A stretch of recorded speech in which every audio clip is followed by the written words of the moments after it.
Welkom, studente. Vandag ondersoek ons 'n noodsaaklike akademiese en professionele vaardigheid, inligting uit verskeie bronne te integreer en te parafraseer. Integreer insigte vanuit diverse perspektiewe bied 'n omvattende begrip en verseker 'n gebalanseerde siening. Deur verskeie standpunte en bewyse in te sluit, integrasie help met die sintetisering van nuwe idees en konsepte.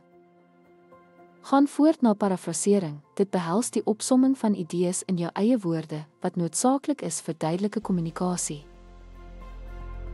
Parafrasering laat jou toe omvang en oordra die essensie van iemand anders se werk sonder om hul presiese woorde te gebruik. Dit ook behels om korrek aan te haal en die vermoë om gebruik visuele materiaal soos diagramme en tabelle uit jou bronne. Die bemeestering van hierdie vaardighede verryk jou kennis, bevorder kritiese denke en versterk jou kommunikasievermoëns. Dankie vir jou aandag. Omhels hierdie vaardighede om akademies te presteer en professioneel.